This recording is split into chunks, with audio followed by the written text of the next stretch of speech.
오늘 설교의 제목이 순종과 기적 그리고 헌신입니다. 같이 한번 읽어보시겠습니다. 시작. 순종과 기적, 헌신. 한 번 더. 순종과 기적, 헌신. 순종, 기적, 헌신. 굉장히 많이 들은 단어들이죠.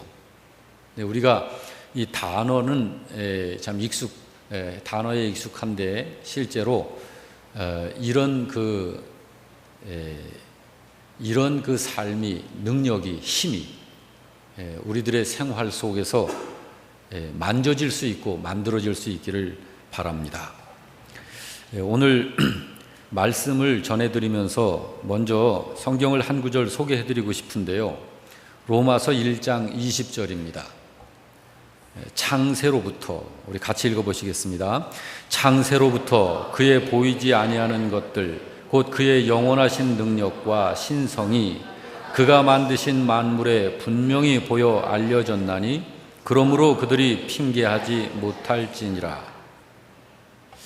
이 말씀은 세상 사람들이 하나님을 알 수 없다고 말들을 하는데 그건 변명일 뿐일 것이다 라는 이야기입니다. 하나님께서 세상을 창조하실 때부터 여태까지, 지금까지 보이지 않는 하나님의 하나님 되심을 그 만드신 모든 만물만 보고서도 느끼고 알 수 있도록 해 놓으셨기 때문에 어느 누구도 하나님이 없다라든지 또는 하나님을 알 수 없다라고 핑계할 수 없다는 이야기입니다. 한마디로 얘기하면 이 세상 사람 누구나 만물들만 보아도 하나님을 느껴 알 수 있도록 해놓으셨다라는 거예요. 하나님께서 그렇게까지 확실하게 하나님을 알 수 있도록 배려해 주셨는데도 불구하고 지금 하나님을 알지 못하는 사람들이 있는 것은 그들이 하나님께 관심이 없기 때문에 그렇습니다. 창세로부터 시작해서 지금까지 그의 보이지 아니하는 영원하신 능력과 신성을 그 만드신 모든 만물에다가 분명히 보고 알 수 있도록 알려놓으셨다라는 이야기예요. 그러므로 아무도 핑계할 수 없는 거죠. 한 정치가가 이런 글을 썼어요. 나는 수박씨의 힘을 관찰한 적이 있다. 수박씨에는 너무나도 완벽한 프로그램이 기록되어 있다. 첫째, 수박씨에는 흙을 밀어젖히고 나오는 강력한 힘이 있다. 무려 자기의 무게보다 20만 배나 더 무거운 흙을 뚫고 나와 자란다. 그 작은 수박씨가 어떻게 그런 강력한 힘을 내어 견고한 지표를 뚫고 올라오는지는 도저히 알 수 없는 신비 그 자체다. 둘째, 또한 그 씨 안에는 사람들이 도저히 모방할 수 없는 초록색 껍질과 그 껍질에 일정 간격으로 배열된 검은색 줄무늬, 또한 98%의 수분을 담은 내용물을 보호하고 있는 하얀 속살, 당분을 풍부하게 먹을 때마다 청량감을 주는 붉은 속살, 그리고 그 붉은 속살에 살 속에 검은 씨가 촘촘히 박히도록 하는 일정한 프로그램이 정확하게 기록되어져 있다라고 기록했습니다. 그는 수박씨 하나를 통해서 하나님의 능력도 보고 신비한 하나님의 신성을 깨달은 사람입니다. 여러분, 하나님은요, 그 작은 수박씨 한 알에만도 그렇게 충분하게 하나님의 능력과 신성을 알 수 있게 해놓으셨어요. 그런데 창조하신 만물들에다가 나타내 주신 것만도 충분하고도 부족함이 없을 텐데 하나님은 거기서 그치지 아니하시고 이번에는 하나님의 능력과 신성에 더해서 하나님의 뜻, 하나님의 계획, 하나님의 비밀까지도 세상에다가 알려주셨습니다. 어떻게 알려주셨죠? 말씀으로. 하나님은 말씀으로 하나님의 비밀과 앞으로 이루실 일들과 하나님의 목적과 하나님의 계획과 그것들을 이루실 때가 언제인지도, 그것들을 하나님이 하시려는 이유가 무엇인지까지도 알려주셨습니다. 어떻게? 말씀으로. 그 하나님의 말씀이 바로 특별 계시인 성경입니다. 하나님 말씀입니다.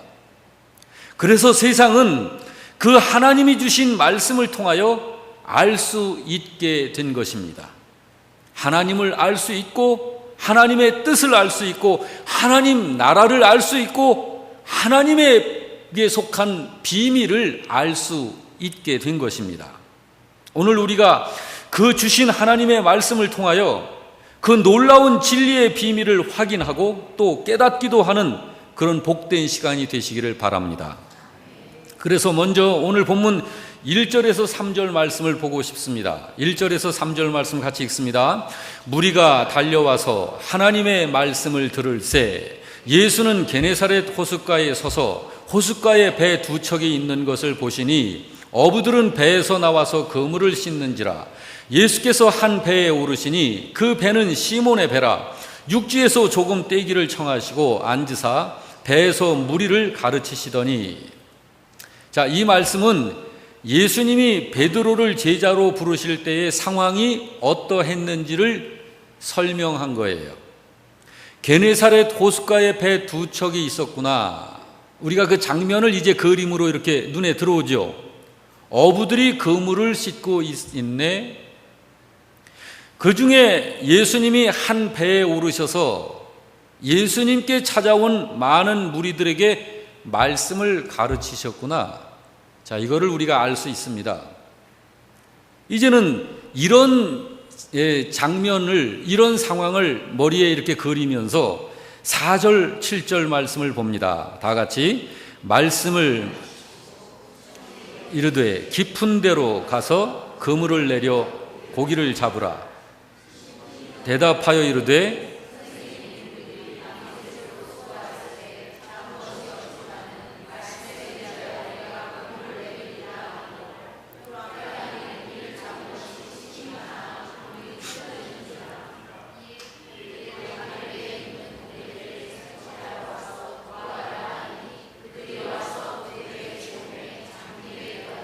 이 이야기는 많은 무리들을 상대하여 가르치시던 예수님이 말씀을 이제는 다 마치시고는 이번에는 베드로에게 베드로야 다시 나가서 고기를 잡으라 라고 하셨다는 거예요. 그래서 베드로가 순종하여 다시 나갔는데 상상하지 못할 정도로 고기를 많이 잡았더라는 거예요. 자, 이 장면을 이렇게 그리면서 이번에는 또 8절에서 10절을 이어서 계속 읽습니다. 시작.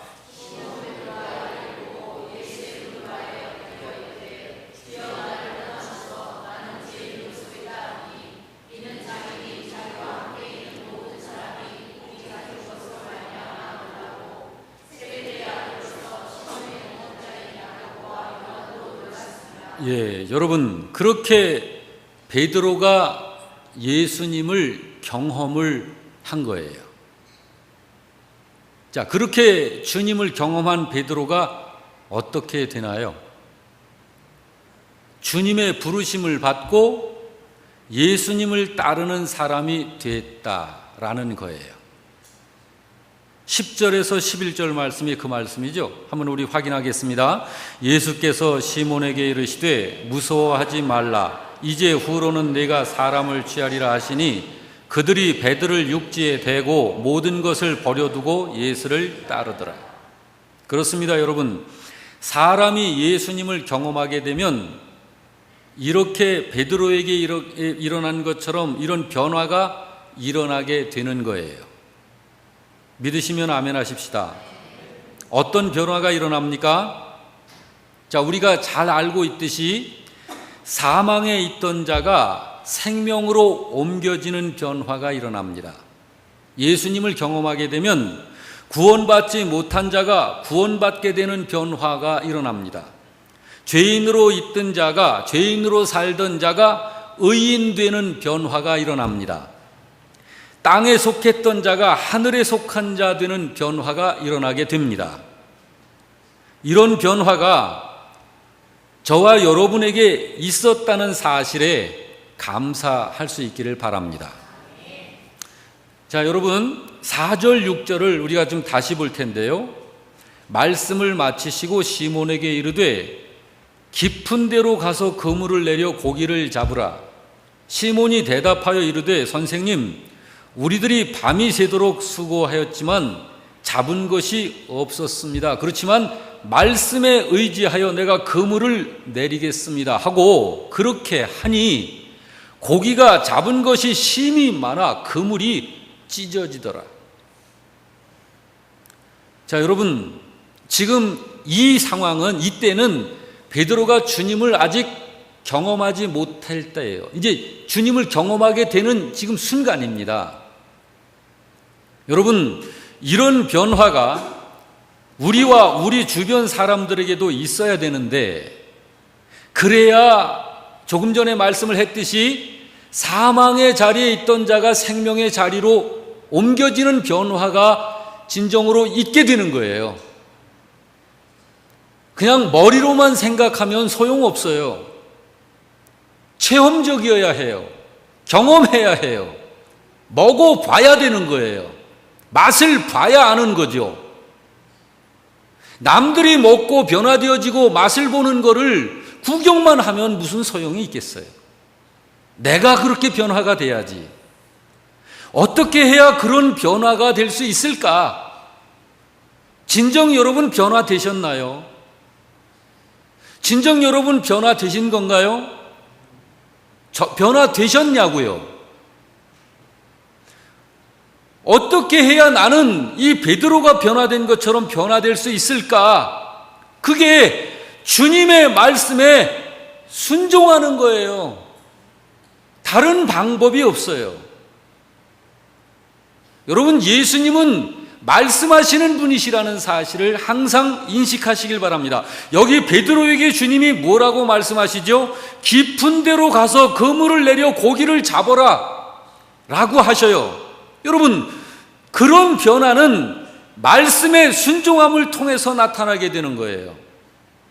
여러분에게 그런 변화가 있기를 원하신다면 주님이 하신 그 말씀에 순종해야 해요. 순종하지 않으면 변화는 안 일어나는 겁니다.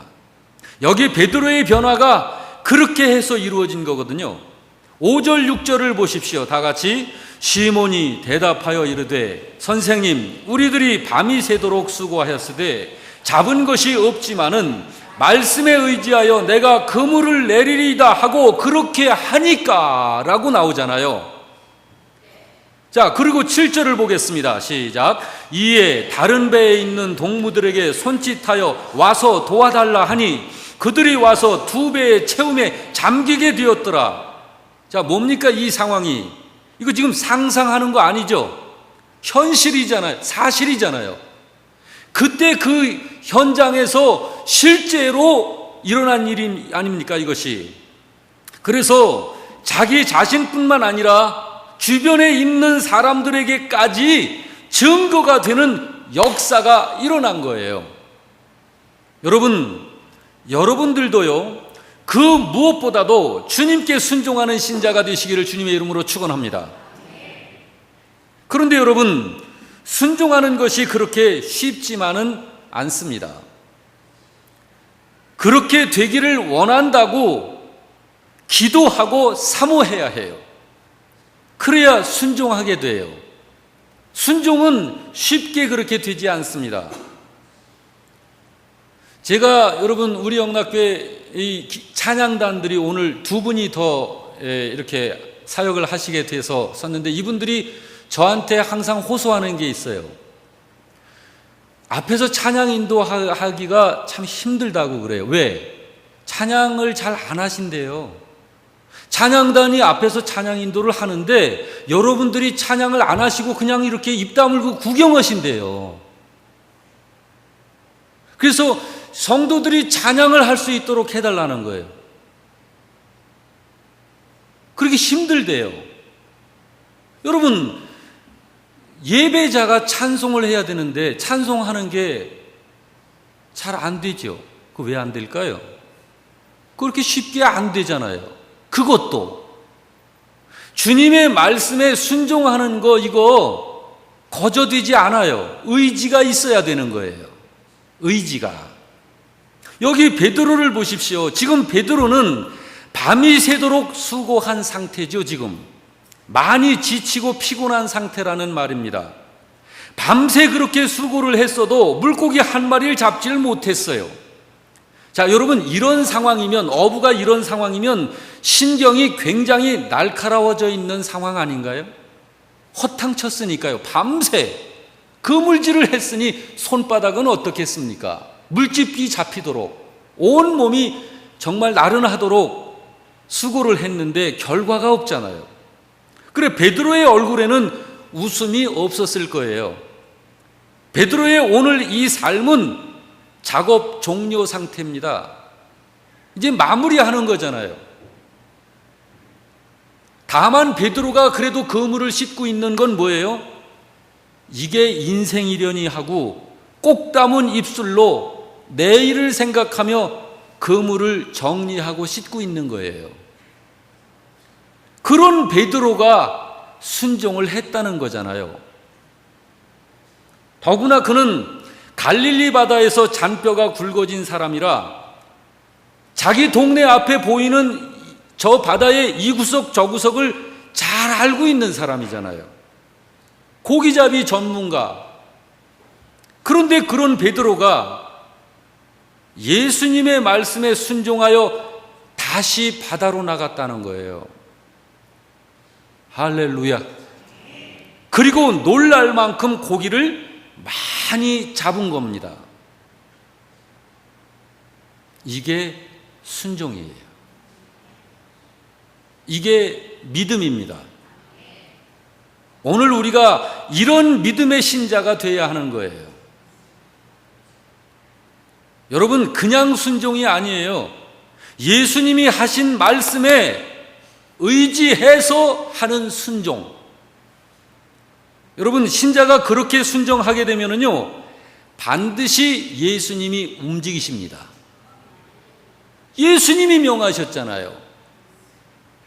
예수님이 하라고 하신 거니까 그 결과를 그분이 책임지시는 거예요. 여기 베드로에게는 그 역사가 어떻게 나타났나요? 그물이 찢어질 만큼 많은 물고기를 잡게 되었던 거예요. 여러분, 말씀하시는 주님께 순종하지 않을 수도 있어요. 그건 자유예요. 순종하기를 원하시면 순종하세요. 그렇지만 순종하기 싫으시면 안 해도 돼요. 그렇지만 하나님의 신령한 복은 오직 순종하는 신자에게만 경험되게 하셨어요. 그러므로 여러분, 영적으로 갈급하시거든 순종하세요. 우리 교회 성도 여러분이요, 주님의 말씀에 순종하시기를 정말 축원합니다. 여기 베드로처럼 밤이 새도록 수고하였을 때 잡은 것이 없지만은 말씀에 의지하여 내가 그물을 내리리다 하고 순종하는 신자, 이런 신자 되시기를 바랍니다. 그러면 놀라운 역사가 일어나고 하나님께서 영광을 받으실 거예요. 저를 한번 따라서 합시다. 주님께 순종하면 놀라운 일을 경험한다. 주님께 순종하면 놀라운 일을 경험한다.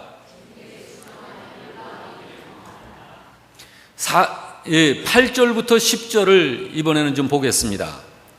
자, 같이 읽습니다. 시몬 베드로가 이를 보고 예수의 무릎 아래에 엎드려 이르되 주여 나를 떠나소서 나는 죄인이로소이다 하니 이는 자기 및 자기와 함께 있는 모든 사람이 고기 잡힌 것으로 말미암아 놀라고 세베대의 아들로서 시몬의 동업자인 야고보와 요한도 놀랐습니다.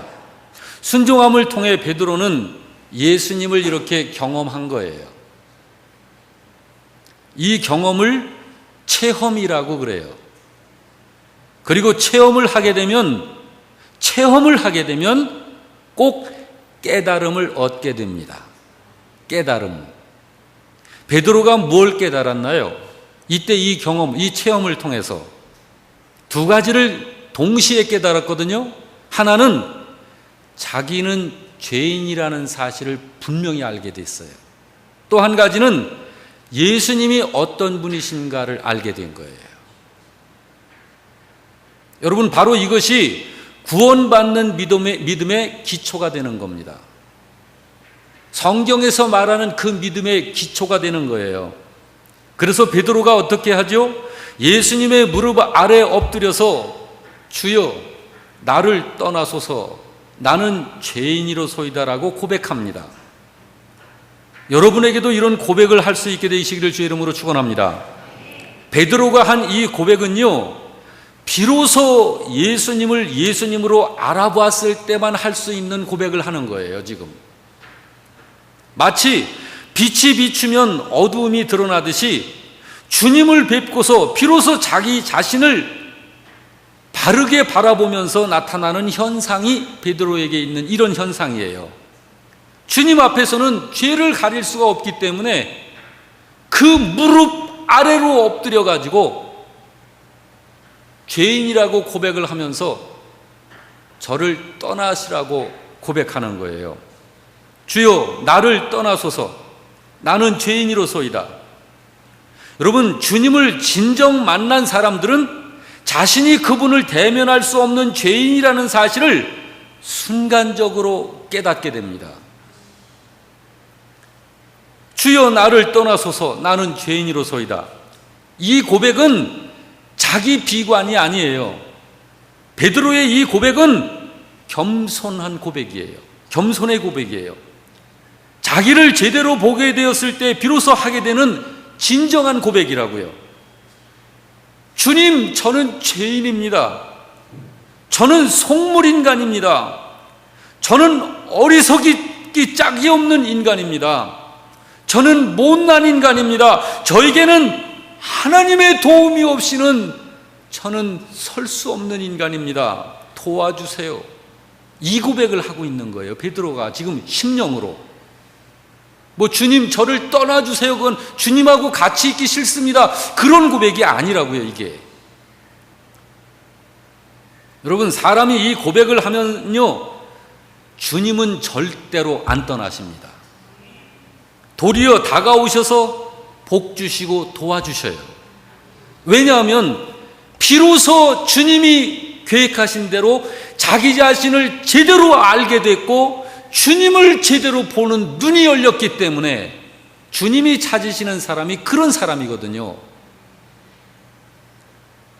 그러므로 주님은 그런 사람을 절대로 안 떠나시는 거예요. 여기 10절 11절을 보시기 바랍니다. 시작. 예수께서 시몬에게 이르시되 무서워하지 말라. 이제 후로는 내가 사람을 취하리라 하시니 그들이 베드로를 육지에 대고 모든 것을 버려두고 예수를 따르니라. 화면에 떴나요? 안 떴나요? 근데 같이 읽자고 분명히 제가 그런 것 같은데 저 혼자 읽은 것 같아요. 다시 한번 좀 떴으면 같이 읽어주세요. 시작. 예수께서 시몬에게 이르시되 무서워하지 말라. 이제 후로는 네가 사람을 취하리라 하시니 그들이 베드로를 육지에 대고 모든 것을 버려두고 예수를 따르니라. 뭡니까 이것이? 이 장면은 한마디로 이제 너는 됐다. 그 선언을 하신 거예요.